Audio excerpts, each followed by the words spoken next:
Hey everyone, my name is Adam. I'd like to talk today about debugging Excel functions and why it's so hard. And it's hard for everybody. Just saying you're not alone. If you're struggling with it, it's because it's really hard. If we look at an Excel function, like someone has a function right here, and you look at this thing and you're like, gosh, I don't even know where to begin with something like that. It's hard to read. Here's another one down here. It's hard to read. Okay. Um, See, I write code quite frequently, regularly. This is Python. Normally in code, we use sort of four things to help us understand and read the code. We use color, like this. You can see the different portions of it, operators and syntax, like expression operators and keywords. We use space in between them. We use tabs to indent them to demonstrate nesting. And we use carriage returns, line feeds, or some other demarcation so that you can recognize one function from the next function. And so you can read it. And let's compare that to back to Excel, where we get something like this. There's nothing that helps our brain parse the thing, and so it's hard. Ideally, Excel would give us something that looked like this, but they don't. In fact, if you tried to create your function like this, Excel isn't happy with you. It throws a failure. I've tried. It's like trying to read a sentence with all the words squished together, which is really, really hard, right? So let's take an example of a function that someone says is broken. They say, I'm having a hard time with this. Let's take a look at this function. And number one, I'll tell you, and so I'm going to open WordPad, okay, because it's easy to use and I can go like this and it has some things, I can color code and I can bold stuff. So the way I try to debug things is I try to start with the innermost set of parentheses. And so I'll go 1, 2, 3, and there's a pair right here. And so you can go, okay, here's a function right here. Okay. And here's a pair right here, like that. Okay.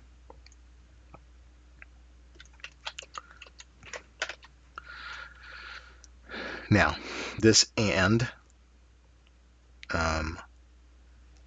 this if also looks okay too, right? It's got a parenthesis right there like that. Okay. I'm going to put this on the next line, but you get the idea, like that. And so let's just look at these functions and are they okay or not? So, and sorry, we don't want to bold the if yet. We want to look at the and. The and has you can specify as many conditionals and it returns true if all of the conditionals are true. And this has a conditional and a conditional and a conditional, and so each conditional will return a true or a false, and if they're all true, and will return a true, otherwise it returns a false. And so this thing looks well formed and it's okay. So I'm going to go true/false right here and replace that thing with this because that's what it's going to do, just so I can debug this thing. Now you can see we have another if right here. And I'm going to take this space back up so we can see it all together. And you can see we have another if right here. We also have a parenthesis right here, and then we have this comma $B2, and I'm not sure what's going on with that. And I'm not sure why we're using if error in this, and I'm not going to try to debug that part of it. I'm just trying to make sure I understand the syntax here. So now you have an if, but you only have two statements in the if. And then if has a special case, and if you don't provide a third statement, it says, okay, by default, I'm going to make the third one false. Okay. And false, by the way, happens to be the value 0. Okay, so this says if it's greater than this, make it negative 0.01, otherwise make it 0. So this thing results in a negative 0.01 0, 1, or false, which is a 0.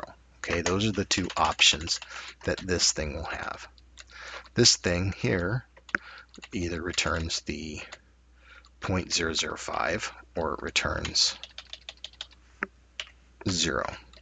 And this one right here will return plus 0.025 or 0. Okay, one of those two values, depending on it happens. And so now we have too many. I forgot to get rid of this one right here. And now we have this if error. And there's something broken with this function because it has an unbalanced set of parentheses. There were 4 left parentheses and 5 right parentheses, and that's not good. And so even if this was well formed and there was maybe another parenthesis around this, or there wasn't a parenthesis around this or something like that, what you'll see is that an if error says evaluate this thing, and if it fails, return this value, please, right? That's what it is, okay? But what's happened here is they've given commas in between this, and what they expect it to do is to go, I'm expecting this is what they were hoping, adding this together like this, okay? And now you have something, you can add this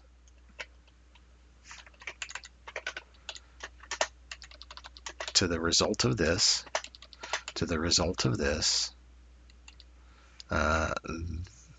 The positive doesn't need to be there, but and then to this. And if it fails in some way, just give it this. Okay. Now that was what it was trying to do. And so if we roll all the way back to our initial function, we can see that what we did, right? So the problem is right here after this if, it should be a plus this if, and this comma right here should be a plus that if, and there's too many parentheses inside that. And I expect that this function should, if I put it in here,